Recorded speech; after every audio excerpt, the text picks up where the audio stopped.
Good evening, ladies and gentlemen. My name is John Anzalpas, and I have the privilege and pleasure to be president of the Calgary Association of Parents and School Councils, and we'll act as your moderator for tonight's event. Ward 11, Ward 13, CPE trustee forum, candidate forum for the general election that's coming up in a few short weeks.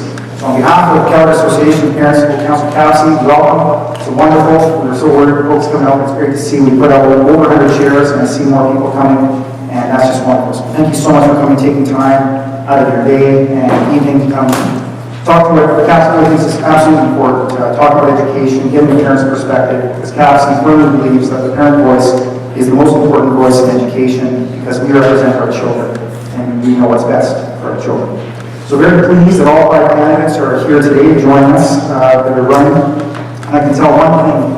I've talked to all the 5 candidates, of course, here as well as before, and Board 11 and 13 are extremely lucky. The commitment that individuals have to public education is unparalleled. And whoever wins, I can honestly say, the board is going to be that much better. So I commend you folks for putting your time and effort. Whoever wins, CAPS definitely looks forward to working with one of you as we promote education, public education here in Calgary. So I'm just going to speak very quickly, a minute or two. I want to thank all the volunteers, all of you that have ever put volunteers. You put out an effort 10 and 2 show up. I put out an effort 10, about 15 showed up. So thank you so much. All the candidates applied.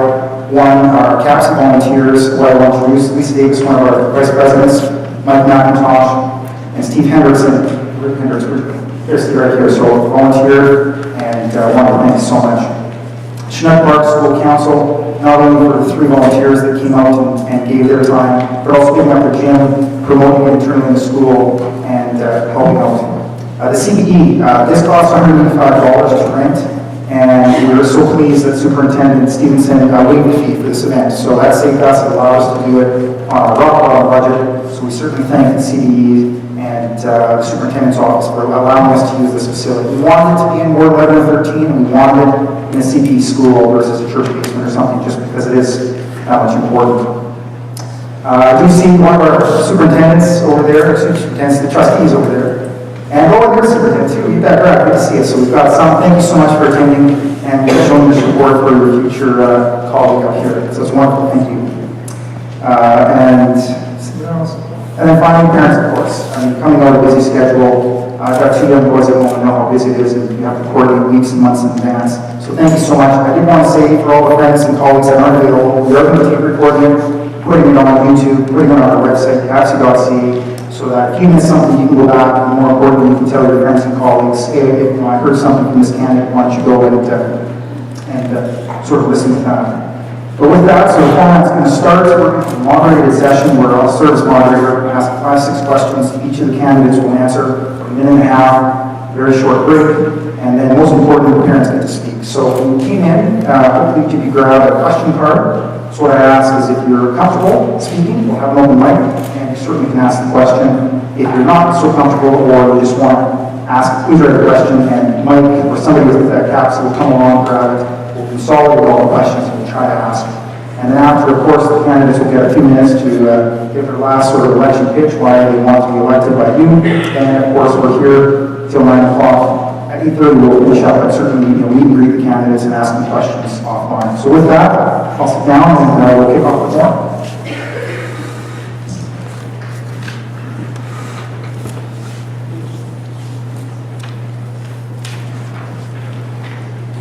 So as I said, we're going to start alphabet from Julie, Karen, Sean, Victoria, and Gold. We'll go down to questions.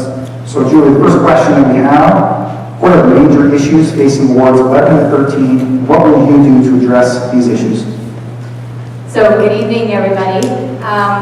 As someone who has built their career by being an advocate, I understand the importance of listening to the stories of people being directly affected by issues. That's why since December, myself and my team have been on the doorsteps of parents and community members in wards 11 and 13, hearing from constituents, and we've hit almost 3,000 doors.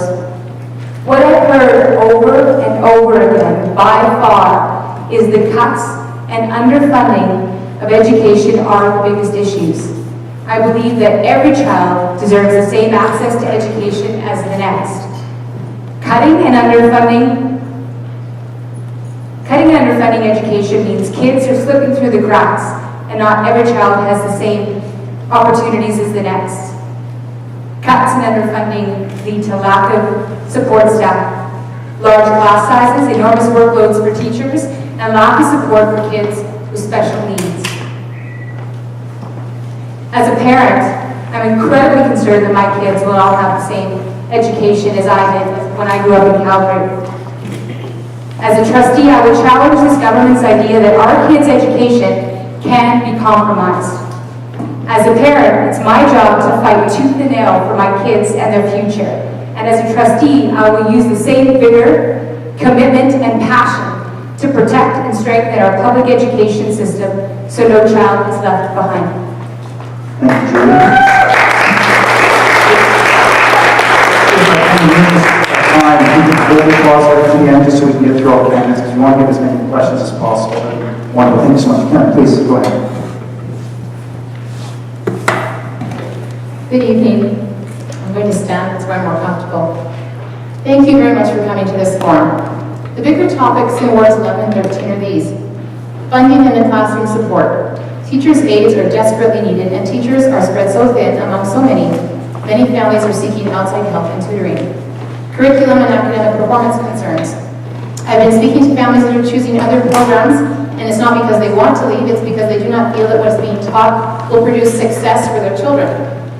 The quality of teaching in our classrooms and of the school administrator is also a concern. Often the quality is excellent and parents are happy, but they are concerned because they see what happens when it is not, and they feel that that possibility should not exist. Then back to the basics is also a big concern in this community. So spelling, penmanship, memorization, and route learning versus focus on technology, innovation, and student-directed learning. This is something where we see in the community there are two very diverse and different camps, and we need to find a happy medium for this. So how do you solve these things? It begins with listening. You go to the people and you document their feedback rather than waiting for them to come to you. I've been doing that already. Then you take those concerns to the experts and the admin staff and find out what measures can be taken that don't cost money, because we don't have any of that anymore, and you work on them. And then you implement little steps of change and evaluate their effectiveness. You go back to the community and input, or for their input, and you redo that process over and over until you are working on new problems, and that is the solution. Thank you, Karen. Sean.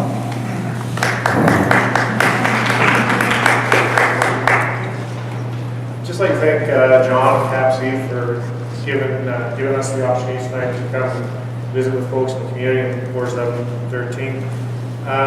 The biggest issue that I believe is facing education wards 11 and 13 is the steadily increasing student population, which is not being met with increased funding or access to resources. We are all aware that class numbers are rising, but the numbers of teachers and support staff are not. This is a concern for the quality of education that can be delivered. As a community, we want our students to have the right to receive a strong education that will allow them to develop skills and attributes to become productive and successful individuals. In our current economy, there are no additional dollars available to spend on students, yet the pressures on the school board have never been greater. My commitment as a trustee would be to carefully review how money is currently being spent, then actively seek other sources depending on needs. This could be the best time to introduce sponsorship for specialized programs or implementing partnerships with private industry. These partnerships can offer tax incentive for industry while also showing our children the synergy that exists between the school experience and the community at large.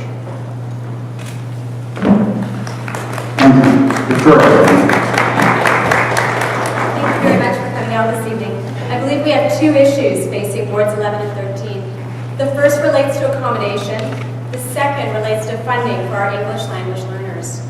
Accommodation in wards 11 and 13 face three challenges: aging schools in dire need of attention, overcrowded schools in need of more space, and limited space for children attending programs of choice. We need to act quickly to ensure that our schools receive the maintenance and care they deserve, that modulars are prioritized and delivered to schools facing overcrowding, and suitable permanent homes are found for schools of choice. Our second challenge is the influx of new Canadians to our schools. Children are arriving daily into our city with no English language skills, and they need the immediate care and support. Teachers are struggling to meet the demands of a busy classroom and their desire to provide a warm and effective effective welcome to their new students. English language learning has seen a consistent decrease in funding, and this impacts everyone in the classroom. I will advocate strongly to resume funding levels for ELL learners to meet the recommended guideline of 7 years of support for these students. Without this extra funding, these students struggle to succeed, graduate, and have a lower chance of completing high school. Classroom learning and the ability for teachers to provide a quality experience for all students is reduced when ELL funding is cut. Thank you, Victoria. Will. Thank you very much. First of all, I want to thank you again for allowing us to come. I have a real passion for education. In fact, I was a classroom teacher for 37 years. So I really believe I understand a lot of the issues that students and parents and teachers are going through. What I've found in Ward 11 and 13 as I've met parents, going around meeting parents, first of all, a lot of them say, huh, what election? And secondly, then they start going into different things. Well, some of it is funding, and funding revolves around all kinds of things. Class size, if they talk about, again, like you're mentioning, the schools, the busing, some complain about fees and so on. But these are all issues that have to be dealt with. One of the things I found interesting is the number of students that go to private schools. And I asked why, and they said, well, part of it is too many students in the class, not enough resources in public schools. And so these are areas that we have to work at. What I would do if I was a trustee is find out what's going on within the areas, actually what they're doing, administration is doing, trustees are planning and doing. I would probe, because I'm a real prober, and I would meet with concerned parents on a regular basis so that we can start to work on some of these issues and deal with them. Thank you. Thank you very much. I think I'm actually going to skip question 2 so we can come back. And Karen will start. So we'll come to question 3. CAPSC firmly believes that the parent voice is the most important voice in education, as we know our children best and speak on their behalf. As a trustee, how will you ensure parent voices and perspective are actively solicited, and what will you do to directly engage with parents? Karen. Okay, well, this one's fun for me because I was president of CAPSC for the last year. I will continue to speak to all parents and not just at official school meetings. I do not think it's wise to rely solely on board survey feedback because it's not a good sampling of our population. You have a select group that goes to that. I will hit the streets and the community, just like campaigning, and document everything so that I have a factual base of information to work from. Being involved in the community means meeting with the residents. You need to rotate between community associations and do the usual work of staying close to all of your school councils and attending their meetings as invited because that's the board policy. But I will focus on building stronger relationships with every school council executive in my area. As president of CAPSC, I've been able to build relationships with many of these school councils already and support them in many different ways. So I will continue to do that as trustee and focus on building those school councils and encouraging them and helping them to find effective ways to work with their school parent communities. It's very important to know that the nature of the school parent, and it changes from elementary to middle to high school. Having children in all 3 levels of those school and public education, I'm well aware of the different kinds of parent scenarios that happen in elementary, in middle, and in high school. So being able to effectively work with the school councils to build a relationship that will last and to help them support the school parents is what I will do. Thank you, Karen. Sean.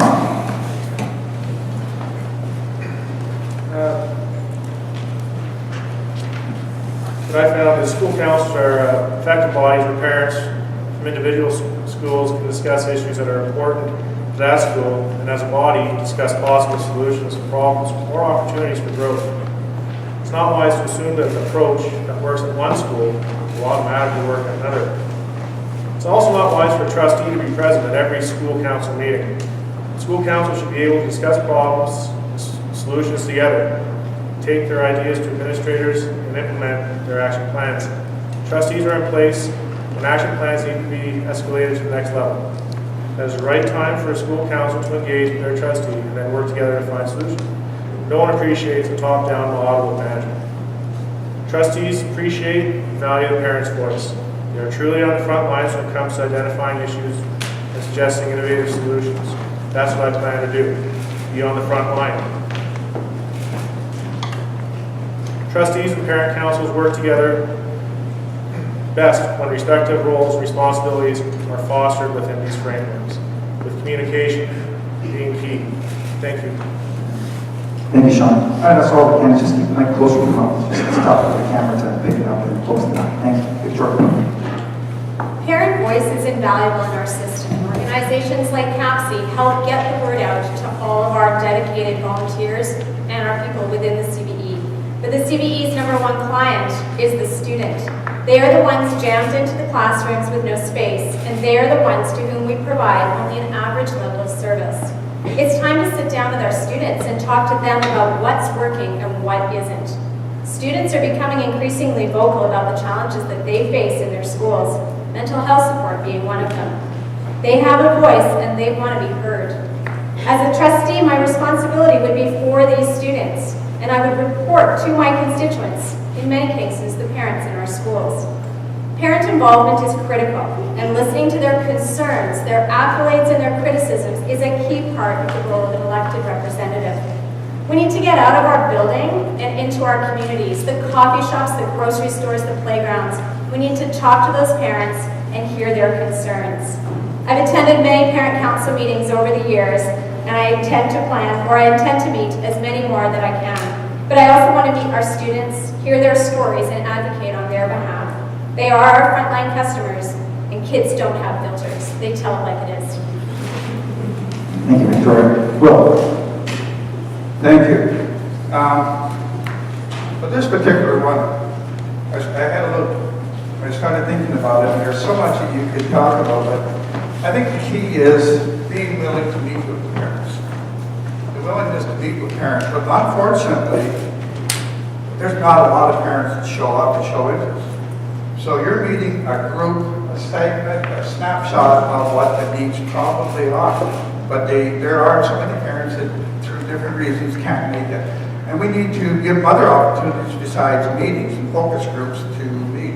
And that could just be by email, phone calls, those sort of things where they can come and talk to you. But I do believe parents have to be willing to get involved.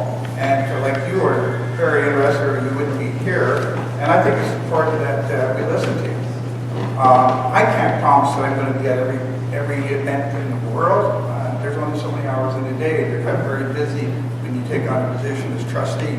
But I would definitely be available to groups and talk to as many people as possible whenever there's particular needs that are coming up. Thank you. Thank you, Will. Julie. Sure. Thanks. I'll join the team and stand up here.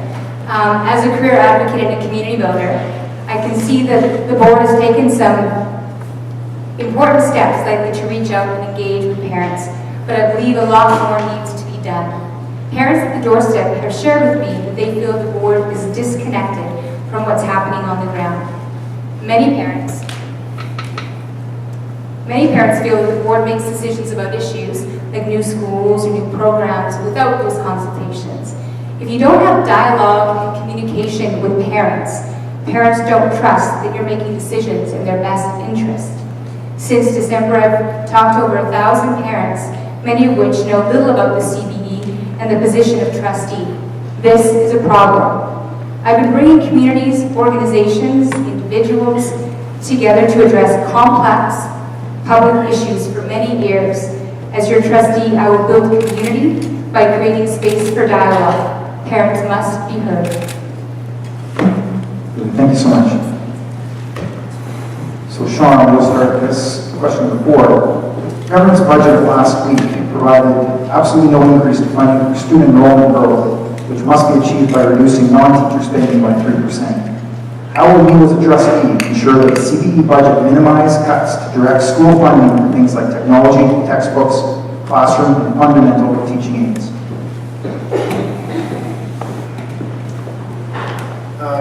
I'm not a big math guy, but 3% is probably very optimistic. When we have student enrollment increasing, cost of living increasing, we're looking at more likely 7 to 8%. CBU is being faced with an extremely daunting task in light of the provincial government budget and how it pertains to spending. Actively seeking out and establishing funding partnerships with private industry is the best long-term approach. We could increase school fees for our students, but there would be public backlash, and that would cause hardship.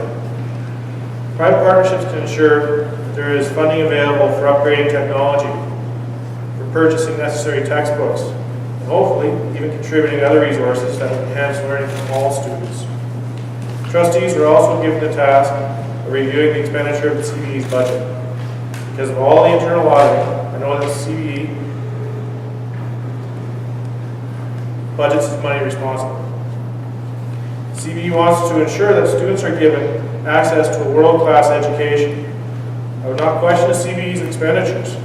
I will do all that I can to support and augment the CBE's ability to spend by seeking private partnerships.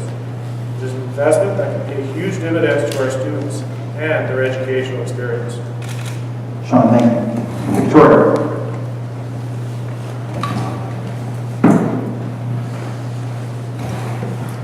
If we look around our city today, every business, every agency, and every family is struggling to deal with our current economic downturn. The CBE is no different, and like anyone else in this province, they need to tighten their belts and economize where possible. Reducing budgets all while attempting to increase their budget stream sounds close to impossible. But let's take the same approach as corporate Calgary and let's look closely at where we can cut. Travel, hospitality, off-site meetings, and employee training. All nice to have, some may say important to have, but hard to convince me that they're essential to have while our budgets are being reduced.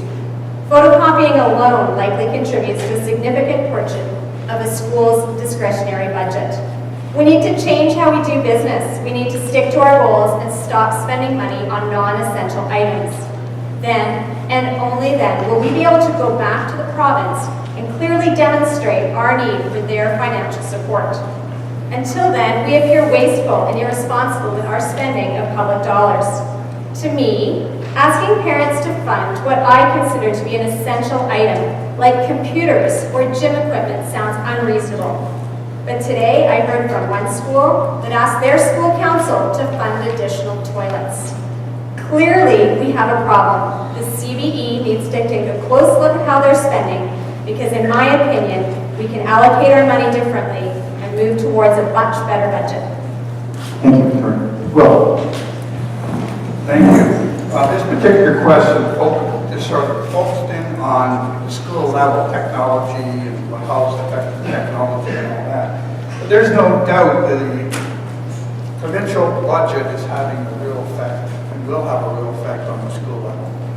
They claim with their 0% budget this year for education for the per pupil, that's what it would be. But when you look at it, 0% with 2,500 additional students, it works out to a lot of money.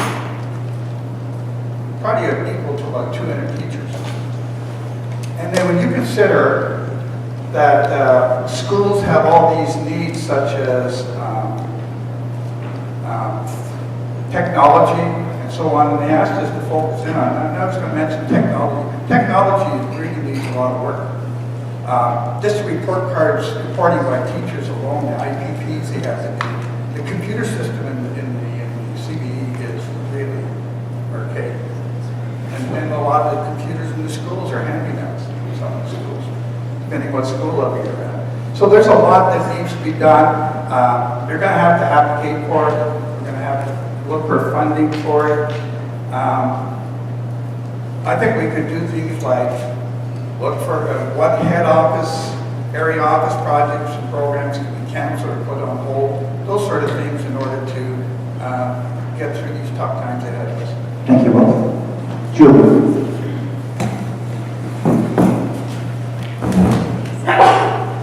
So with this question, I'd like to take a step back and address the issue of the 3% cuts, and then I'll discuss what role I can play with the budget. I'm an advocate for a strong public system. Let's be real about what we're talking about here. When we're talking about a cut to non-teacher spending by 3%, We are talking about a 3% cut, which affects the entire system. Cuts have ripple effects. I've talked to many teachers who are tremendously concerned about how they can do their job when they have a classroom of 30 students with different needs and no support. If teachers can't teach to their best ability, how can we expect students to learn to their best ability? The cuts will include programs like early childhood intervention, the PUF program, which supports our most vulnerable families. We are setting the stage for those children, our children, not to succeed. This is shocking. As for the role I play as trustee in addressing the cuts, I will bring my experiences connecting, organizing, utilizing resources, and finding efficiencies to complex situations. I have led multiple grassroots organizations in my career, and I understand the difficulties and possibilities of working with a tight budget. My role as trustee will be to make sure our kids are getting the best education they possibly can, and I take that role seriously. Thank you. Karen. Thank you. This new cutting is a big problem for every board in Alberta right now. I'm afraid it's going to be worse than your question suggests, John. I've been talking to school principals in Calgary, and I'm of the opinion that we are fighting for teachers, not textbooks, this next September. Programs are going to be evaluated for effectiveness and usefulness, and difficult decisions will need to be made. I will vote at the board level and work to ensure that our vulnerable students, the coded ones, the ones with special needs, will be supported. If we lose them, then we will truly have failed.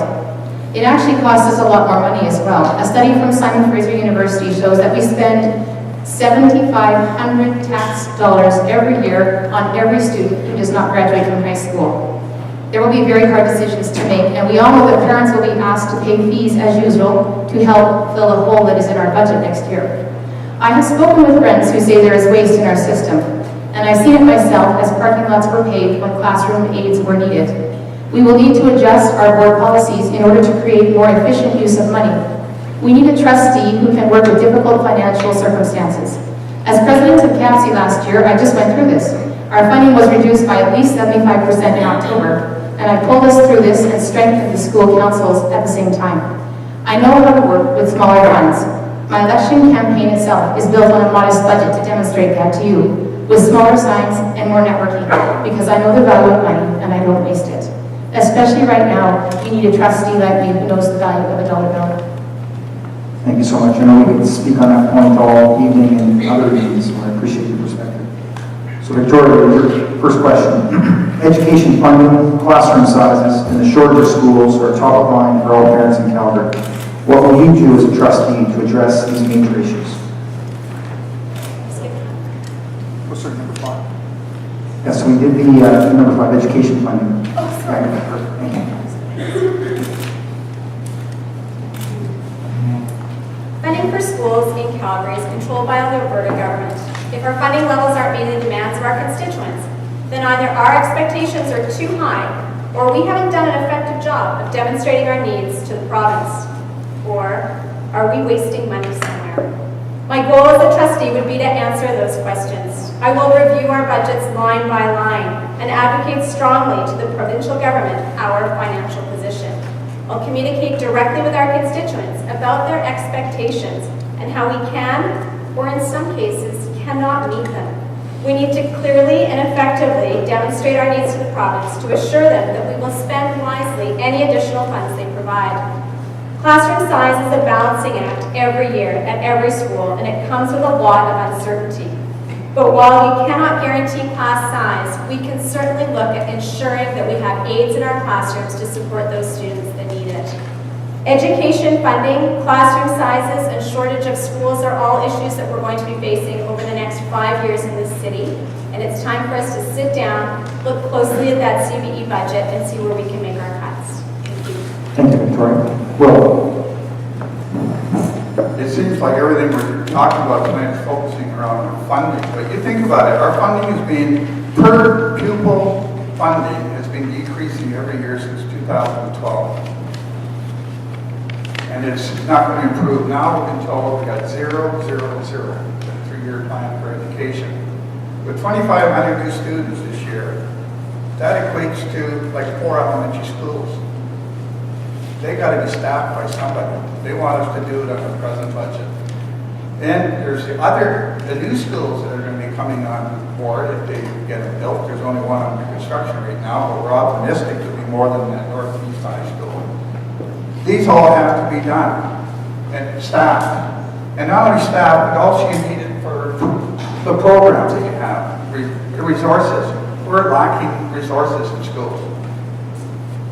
Every year they take away the aids, more this, more that, more supplies, and then, or they say to the parents, you got to pay for it. And that shouldn't be. Education shouldn't be a user fee type thing. What we need to do is, I agree with the other ones, the other people, when it comes to budgeting, we need to go through everything. It's got to become transparent. We've got to find out what's happening. Go through every line, what areas can be changed and covered in order to and deal with it. And it's going to take a lot of work. Thank you. Julie.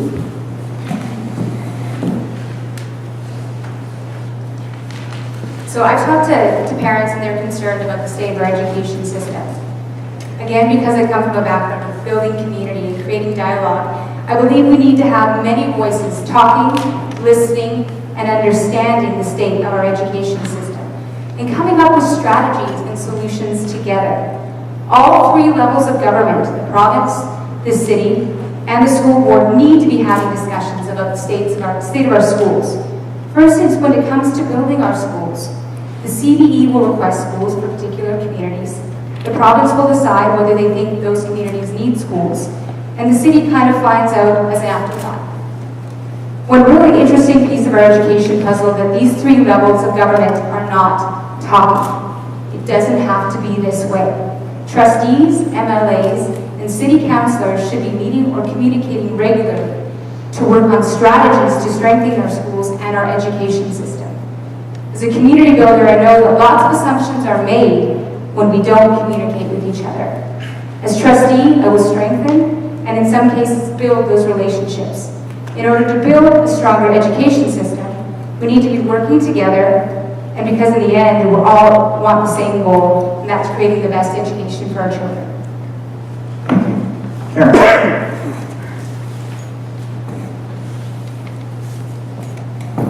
So education funding affects our classroom size and our school shortages. It's all about money, and the province holds the purse strings. It has since the Klein government took the taxation powers from them, or for themselves. It would be nice to get those back, but anyone who's watched government for a while knows that that is not something that will happen in the foreseeable future. You need a trustee who can work effectively with our government, and I don't mean by banging the table and making a stink. You need a wise trustee who can build a community voice and bring them together in a united way on issues. I've done it over and over. Jillian Miller Drysdale and I brought Calgary school boards, police services, MLAs, city councillors, and community leaders together to work on school traffic safety issues 2 years ago. We rallied community school parents, students, and teachers, and created a wonderful amount of focus so that the governments actually took action. I've done that with CAPSC I've done that with CAPSC this past year and created large-scale community action in support of school and volunteer work and fundraising efforts. I've continued the school traffic safety work this year, and I kept CAPSC alive when it nearly died last October. I can mobilize and build your school community with you, and together we can get the funding challenges addressed.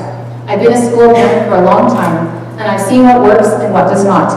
My goal is to use my expertise and my experience to serve you and your children, to build the strength of our school community and get the results that we need.